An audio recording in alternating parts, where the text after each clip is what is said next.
Welcome to the contemplative service. I would like you to open up your pamphlet to the words, and we're all going to sing "I Give It Up," and then we're going to sing "I Release, Spirit Fills My Soul." That's one that you've heard before and one that maybe you haven't. But let's start with "I give it up to you, my God. I give it up to you right now." I'm going to sing it nice and soft and slow.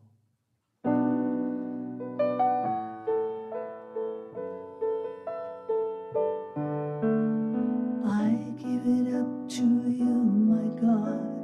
I give it up to you right now.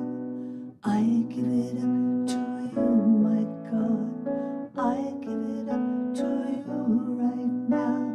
Hey, hey, hey, hey, hey,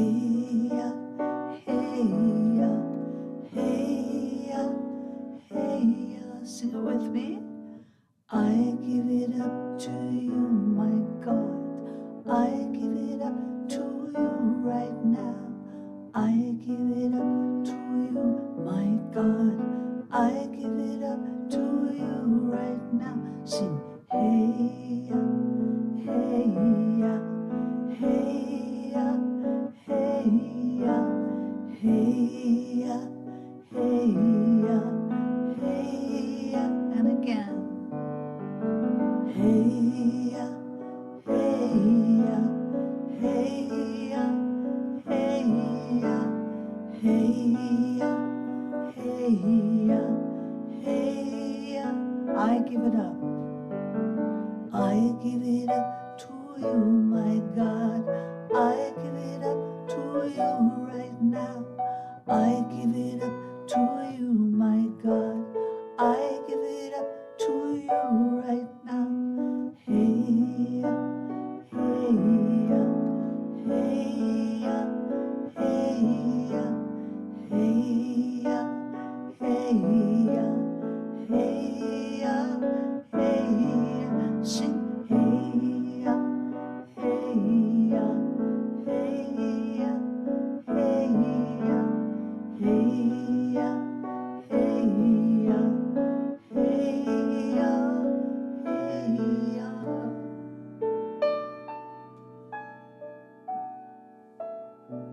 The next song is "I Release, Spirit Fills My Soul."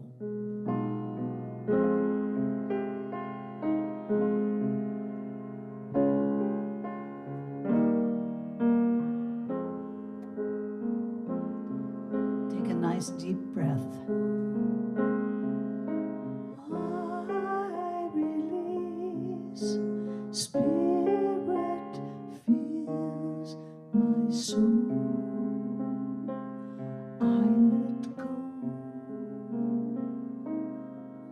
I release, Spirit fills my soul. I let go.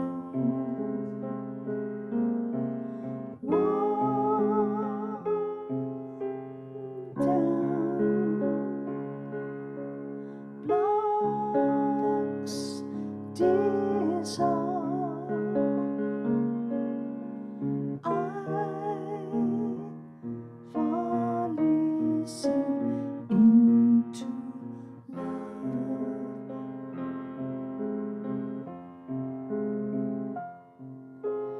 I release, Spirit fills my soul. I let go. I release, Spirit fills my soul.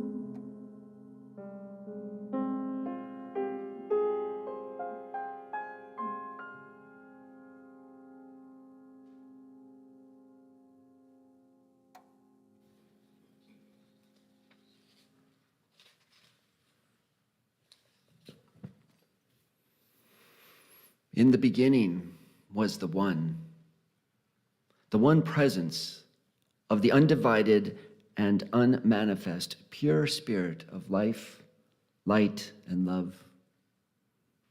In its generosity, it shared itself, its consciousness, and its love in the visible form of creation. We acknowledge this presence within us and as us. The creative energy of the divine feminine and masculine, expressing in all our giftedness and creativity. We acknowledge this in our companion, Mother Earth, and in all sentient beings. This universal presence in everything we call the Christ. And so we light this candle as a visible reminder of the Christ presence, expressing in us, as us, and through us in this present moment now.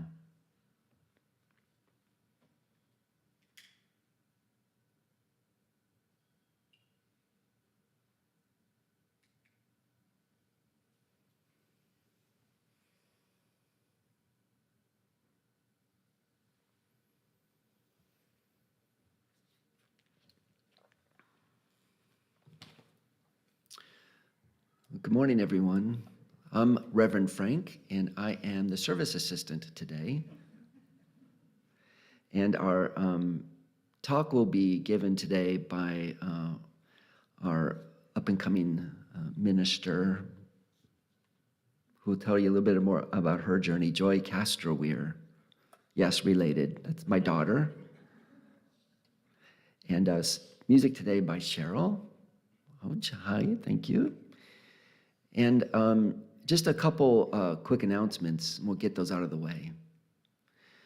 Next week is our first Sunday of the month, which means there's a potluck. Yeah, got to remind you of that one. And also, it'll be Whitestone. So if you haven't seen the Unity Whitestone ceremony, it's wonderful. It's a great way to start the new year.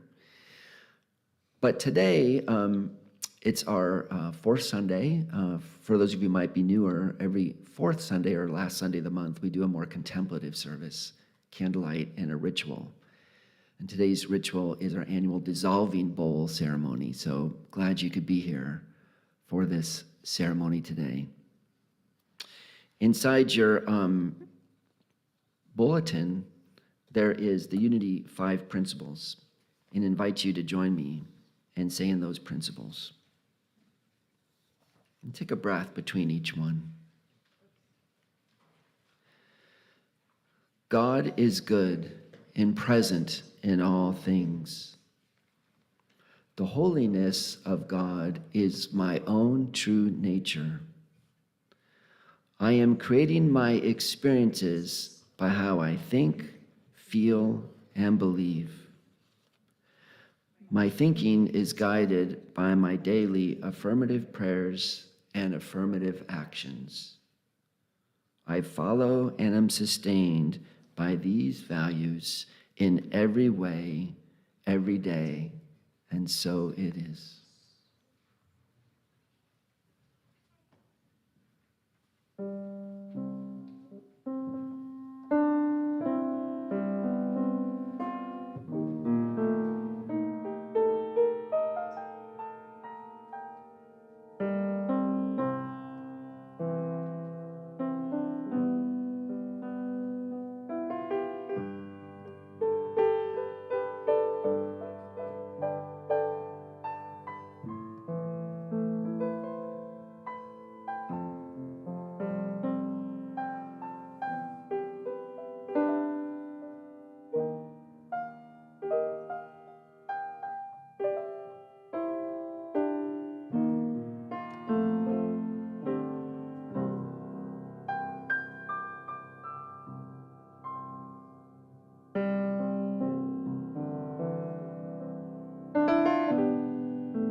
I'd like to invite you into a moment of prayer and meditation. I feel comfortable. You might want to close your eyes for a moment. Just let your shoulders relax. Your feet resting gently on the floor. And allow your attention to move down into your heart space. And slowly allow your attention to focus there. You might, in your imagination, see that as the temple of your heart, the very ashram of your soul. Just let your energy sink there, the ashram of your soul, the dome of your own being, abode of your being. Just allow your attention to center there. Take a breath.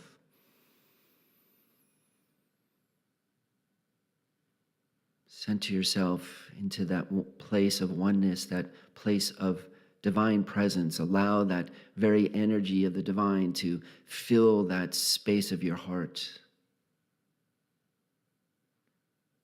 And in that openness, in that welcoming space, in that knowing, that resonance of oneness, we allow the issues, the people, the things, all that is on our mind, all that is maybe of concern of us, to us, that is joyful for us, all those things, we bring them into our consciousness and we bring them to prayer. And if there's anybody or anything at this moment you would like to pray for, bring it to this place in your heart, bring it to this temple, and feel free to say their name or this issue out loud now.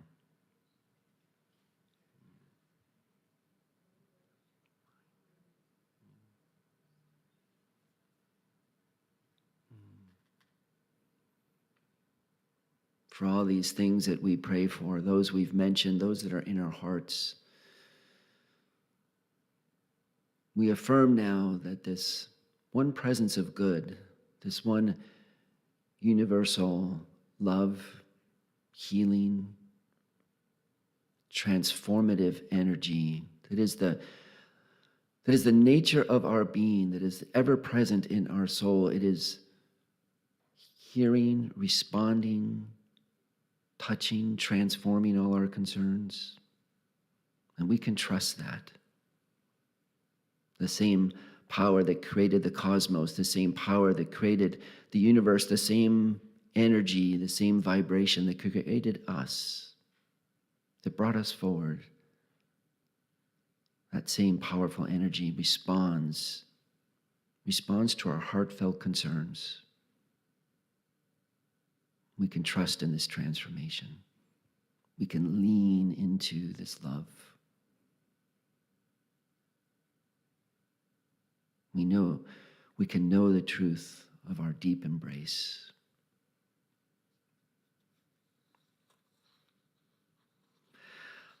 I'm going to share a poem for meditation with you, and I want to suggest, I'm going to read this poem twice, and the first time through, I suggest maybe, if you'd like to, keep your eyes open for this poem. And here's a suggestion. Take a look outside the window at the firs, at the cedars, the alders, the willows. There's lots of critters back there, owls and eagles and hawks and all the little songbirds, lots of little things scurrying down the ground. Just look out the window at this beautiful landscape and take in this poem by Mary Oliver. Look, the trees are turning their own bodies into pillars of light, are giving off the rich fragrance of cinnamon and fulfillment. Their long tapers of cattails are bursting and floating away over the blue shoulders of the ponds. And every pond, no matter what its name is nameless now. And every year, everything I have learned in my lifetime leads back to this: the fires and the black river of loss, whose other side is salvation, whose meaning none of us will ever know. To live in this world, you must be able to do three things: to love what is mortal, to hold it against your bones, knowing your own life depends on it, and when the time comes to let it go, let it go. I'm going to read this poem one more time. Perhaps this time you might want to close your eyes, relax your shoulders, and just allow these sacred words to sink into your soul. Look, the trees are turning their own bodies into pillars of light, giving off the rich fragrance of cinnamon and fulfillment. The long tapers of cattails are bursting and floating away over the blue shoulders of the ponds. And every pond, no matter what its name is nameless now. Every year, everything I have ever learned in my lifetime leads me back to this: the fires in the black river of loss, whose other side is salvation, whose meaning none of us will ever know. To live in this world, you must be able to do three things: to love what is mortal, to hold it against your bones, knowing your own life depends on it, and when the time comes, to let it go, to let it go. And you take a breath, and as you breathe in, consider this phrase: to love what is mortal. And then on your out breath, to let it go. Let it go. On your in breath, to love what is mortal. On your out breath, to let it go. Let it go. To love what is mortal. To let it go on your out breath. Let it go. And breathe into this energy for a few moments in the silence. In the silence.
And now closing with one more deep breath.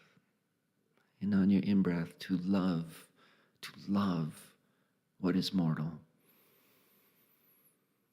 And on the out-breath, when the time comes, to let it go, to let it go.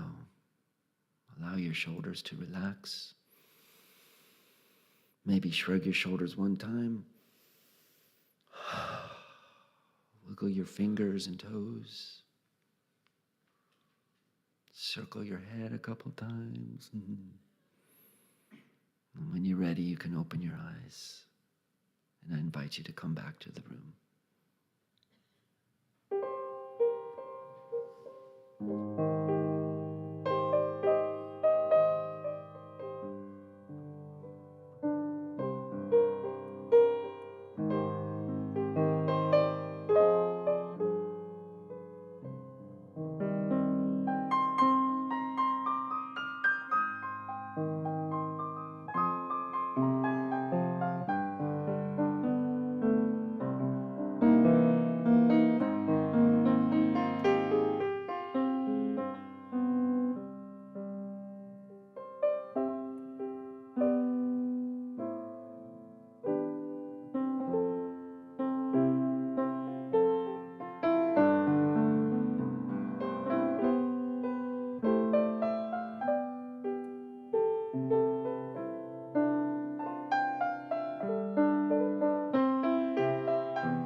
There's going to be a lot of deep breathing today, I think. Good morning, everybody. Just going to get this all adjusted for me. Good morning. I am Joy Castro-Weir.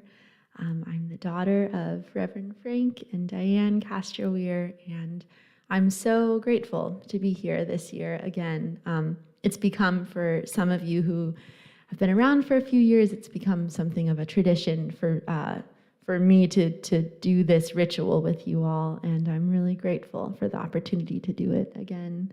So thank you all for being here this morning. I will I've been coming doing this talk for a few years now, and for those of you who have been following along, I was completing my Master of Divinity degree for the last 3 years. And I just wanted to provide a little update because some of what I'm doing currently is going to inform how this ritual is led today. So I've completed my program, and I'm currently working as a resident chaplain at a hospital in Baltimore. And so what that looks like is about 40 hours a week of wandering up and down hallways, knocking on doors, offering conversation, offering spiritual care to people in a variety of contexts and with a wide variety of situations, of medical situations. I work in a pediatric ICU. I work in a number of sort of post-surgical general units. We work in outpatient contexts, so we're all over the place doing spiritual care for any and all people who may request a bit of support. And so I say all of that to say that I, working as a chaplain and learning that what spiritual care comes down to for me is that we listen to stories. Chaplains listen to stories. And we receive stories, and I even tell people, it's like I have a little basket with me that I carry around, and once the story is in my basket, it's not going anywhere. It's a confidential story, but I treasure and see these stories as such precious little offerings that we that we get to receive and hold. And then something that, we do with these stories once we've heard them is that then we go on to investigate and explore these stories further with people. I sort of, think about the story as an opportunity to learn something about this person who I'm interacting with. And how we do that is this first story that's told to us is sort of like a sandbox. We get all of these different toys and images and things that we're playing around in this story. But as we dig, as we use our conversation and our questions, we can kind of drive the little bulldozer around and dig a little deeper and say, okay, but what is this story really telling me about you? And I've come to think of these stories as the first story. So you ask someone, how are you doing? And they say, well, I'm not so great today. And then they tell you a little story about what's going on, what's not so great that day. And what I see my work as a chaplainist is to get at, so I've heard the first story, what's going on underneath this story? And the way that we do this is I listen for the emotions that are coming up in the story. And I follow those emotions as if they were messengers or little tunnels or little portals. And as we follow the emotion, then something starts to become revealed about what's meaningful to that person, what's important, what's at stake for somebody in this story. And just to make this a little more concrete, I thought that I would just give you a couple examples of what comes up in the context that I'm working in right now. And some of you, if not many, if not all of us, have perhaps examples from our own lives of these kinds of scenarios when someone may be hospitalized or very ill. Some of these first stories in this context include, strain on relationships, interpersonal relationships, when somebody has been gone for a long time, away in a hospital, oftentimes far away from home. We experience and see quite a bit of fear of the unknown, fear of a diagnosis or an outcome. And then thirdly, I wanted to provide this example of appreciation. People are grateful to be receiving care that they need, to have received a surgery that they needed. And so these sort of first stories, this appreciation, this fear, this strain in these relationships, these, when explored, can bring up some emotions like loneliness. Are you fearful? Do you feel helplessness? Are you overwhelmed? Are you grateful? Are you experiencing some optimism? Are you hopeful? All of these things can be so revealing. And in these emotions, then the values of this person, the thing that's meaningful to these individuals begin to sort of sparkle up to the surface. For example, the emotion of loneliness might be pointing to the value of community and connection for that person. An experience of fear or helplessness might be indicating to me that this person values their autonomy, the feeling of assurance and being able to control one's path in life.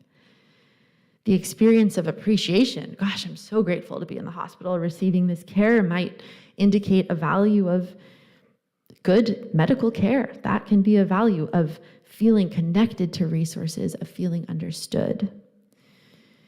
And so I've been thinking about this in terms of the values that these experiences reveal, that these stories reveal. And I had an aha moment about 10 minutes before this talk where I thought, oh, I'm using the word value, but this is unity. We have something like values built into our story in unity. And this might resonate for you all, this might not, but I was thinking the 12 powers are values. The 12 powers are stabilizing core pieces to each of our identities that we lean on in life that bring us back home to center, to Christ center.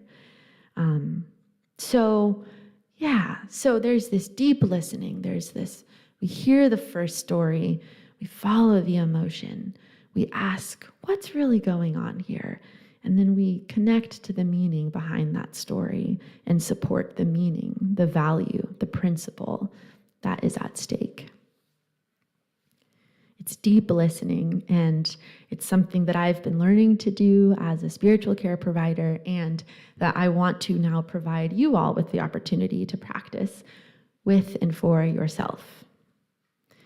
So that brings us to this morning. You're probably wondering, we had our dissolving bowl set up here, and I haven't mentioned it really at all this whole time. But this was all set up to say that this year for the dissolving bowl, we are going to practice and examine and explore what it is we're releasing, yes, as ever. And in the ritual, there's going to be some built-in time for exploring what it is that you're releasing, teach you about what's valuable, what's meaningful for yourself. Every year, if you've been to a dissolving bowl ceremony, there's a little twist on how we're thinking about it. So this is kind of the reframe for 2025. Let's see. So just the briefest of synopses about what this tradition is for those of you who may not have participated. So in Unity, the final Sunday before a New Year's, before New Year's, sometimes it's been the burning bowl in places that are more susceptible to fire, and in contexts where we want to keep the air really clean for everyone, we do a dissolving bowl, which is an opportunity to release things from years past and move forward with dropped shoulders and deeper breath. These things that we might be releasing can be anywhere from experiences from 2025, past relationships, self-blaming narratives, anything emotion that you experience that you're ready to move away from. Any of these things can serve as your dissolving object. And one way to think about, what is it that I might be writing down here this morning is I'm thinking, what is a time where, if you can think about the value that you have, some of the values that you have, what and when have been the times where something may have come into conflict with that? When was something that felt meaningful to you rubbed in such a way that you thought, it's kind of, something's going on here? I'm just thinking I wanted to provide an image for that, and thinking, we've lit this Christ candle, and the way that we have these Christ candle cores at our center, right? We have these burning flames, and that flame is not going to be extinguished. I don't think it can be extinguished, but that flame can get blown around, and that can go, whoa, and then something happens in life, and some kind of wind gusts it, and some kind of bit of that integrity starts to wobble. So we're looking at times, what have been the gusts? What have been the gusts against your stable Christ core? So I'll offer for this ritual today, and I know this is a contemplative service, and it's been a lot of words, so we're going to move right into the ritual here in a minute. I'll offer gently that you try out this deep listening for yourself for the first story, and then there will be some facilitated time to contemplate what that second story will be. Okay. So we're releasing the first thing, right? What we're writing on our paper the first time. And you don't have to, some of you I see have begun writing, that's fine. We're going to have some more time later to continue with that. And then we're also today talking about and reflecting on and feeling what it might be like to embrace the thing that we are being taught about ourselves in this release. And as ever, on the Dissolving Bowl Sunday, I just want to remind people, this is true today, this is true tomorrow, this is always true in my book, that this is not a self-improvement journey. This isn't okay, I'm going to get right now. This isn't, I'm going to fix myself this morning and then it's going to be all good. This is one little step. This is one little moment for contemplation, moment for self-discovery, moment for increased self-compassion, moment for a spiral turn in your own spiritual evolution, whatever that looks like for you. And so I invite you all into a place of holding this very gently for yourself, not as an opportunity to cut something off, but as an opportunity to reflect deeper on what's meaningful to you. So our ritual process is about to begin. The cycle of this process will be silence, and then we'll have a time to write, and then some reflection, and then more silence, and a time to write. And then we'll end with everybody coming up and dissolving your paper. Does everybody, this might be a good time to pause and say, does everybody have a slip of small white paper that was set out by the bulletin, by the door? If anybody doesn't have paper right now, could you raise your hand? Okay, so everybody's got some. Great. I just don't want to interrupt the silence once we begin. So everyone's got what they need. Okay. So we're going to enter into our ritual, into this temple in time, some people call rituals. So we're going to enter into this space together now. We'll begin with some silence and some quiet music. And your first prompt for this first moment of silence is simply, what are you releasing from 2025? What are you letting go of from 2025? You can write a word, a phrase, an image. What are you releasing?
And just breathe and notice how what you've written makes you feel. How does that make you feel? What emotion arises?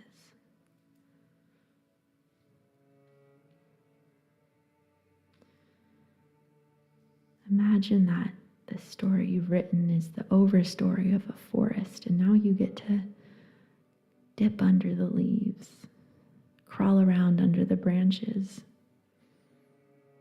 What else is going on?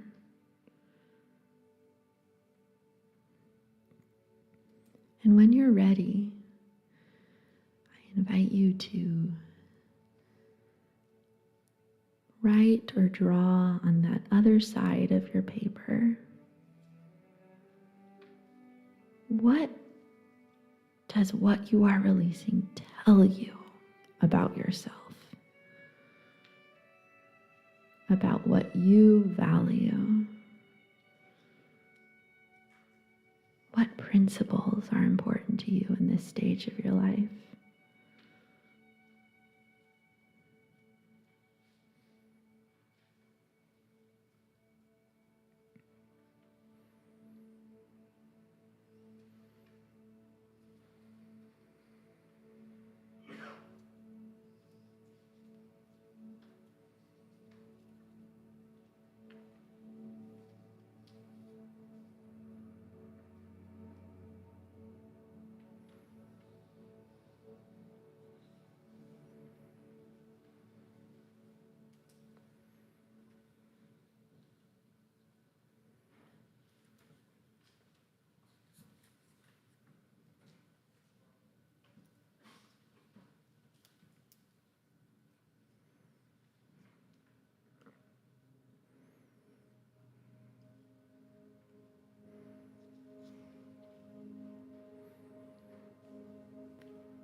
take your time if you're still writing or drawing or scribbling or doodling. But as you hold this little slip of paper in your hand, just think, right there on the same page, you have the release and the value. The release and the gift of what it's taught you. There on the same little piece of paper. Both.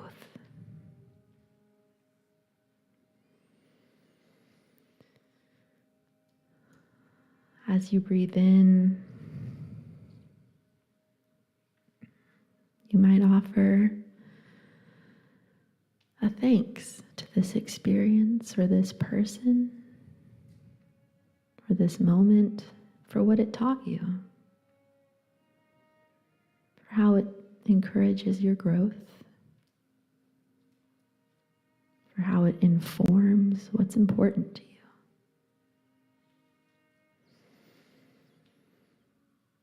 On your out breath, now you can just let it go.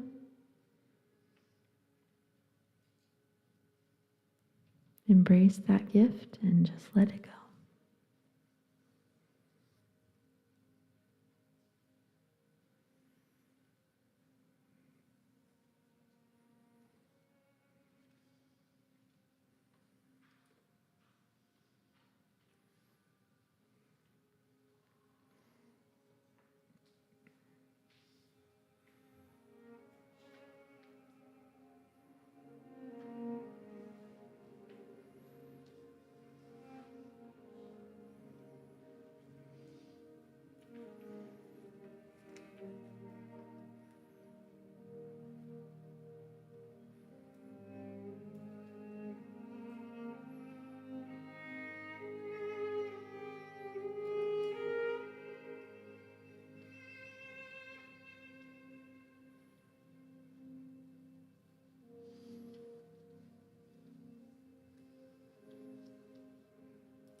Just take one more minute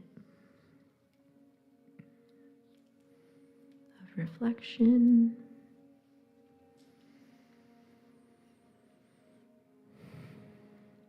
I follow what is meaningful to me. I follow what is valuable. I follow my principles.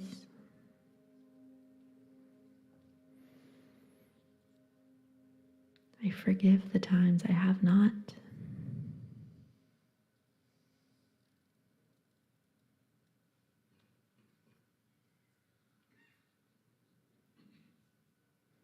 So with this spirit of both detachment and gratitude, you are all now invited forward to the bowls in the front, just here, to dissolve the paper. There are wands, very special magic wands next to each of the bowls that will make your slip of paper disappear if you've not done this before. So we are going to proceed with the dissolving, and if anybody needs a hand coming up or would prefer someone to take them, please reach out and we'll make sure everyone's papers are dissolved. So you're all invited, and I will go first.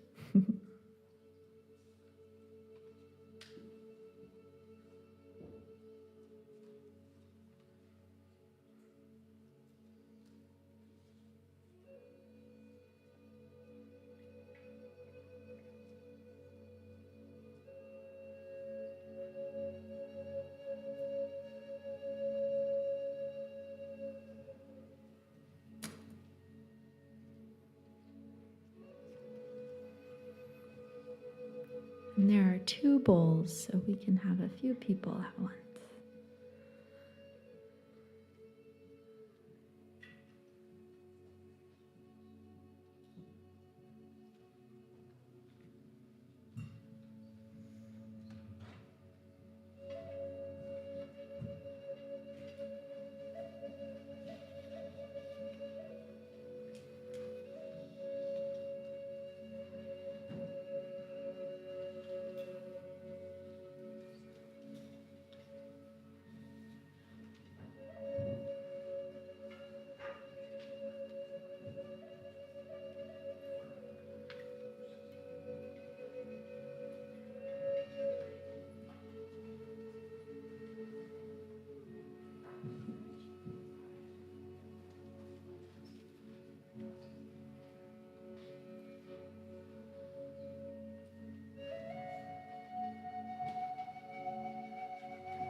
To live in this world, you must be able to do three things: to love what is mortal, and that does include yourself. To hold it against your bones, knowing that your own life depends on it.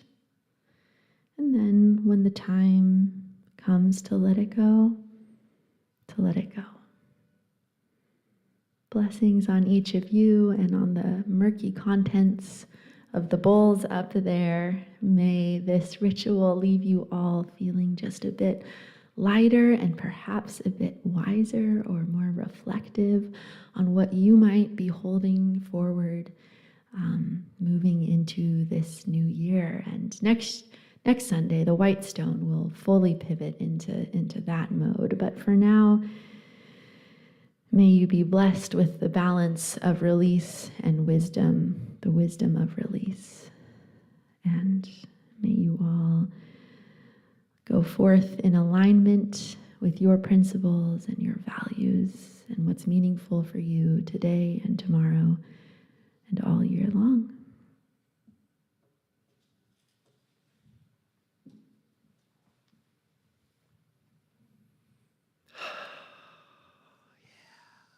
Now the ushers could please come forward.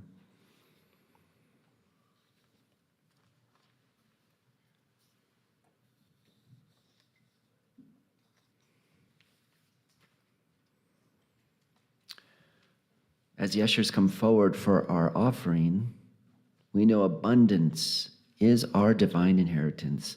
Giving is our gift of love and appreciation.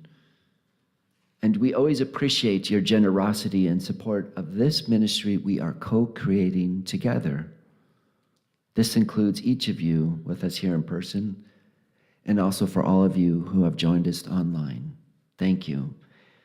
So as you take your offering to your heart, affirm quietly to yourself, I give freely, joyfully, for God is my source, and I have abundance in all areas of my life. So join me in saying our offertory blessing together. Divine love, through me, blesses and multiplies all that I have, all that I give, and all that I receive. And so it is.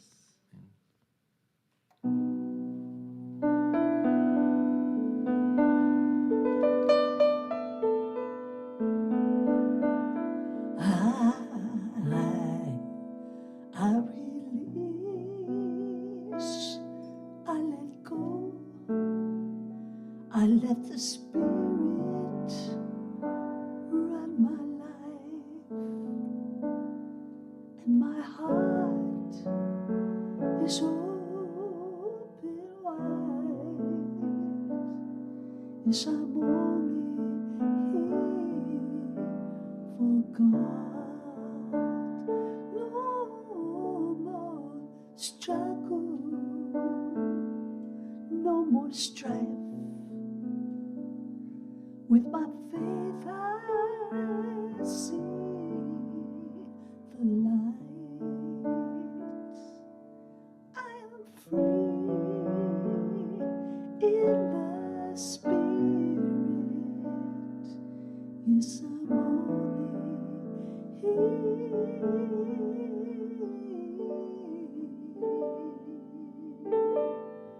for God.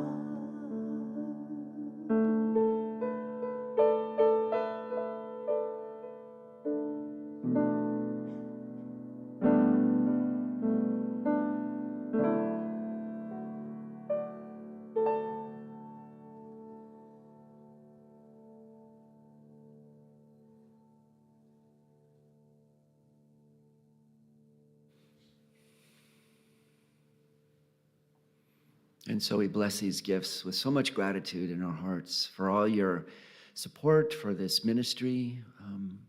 And let it be also a prayer for this ministry, not only to serve us, ourselves in new and profound ways, but to get the vision and the ideas for expanding this ministry to be in service of others who so might need a loving touch by what we can offer here from this community.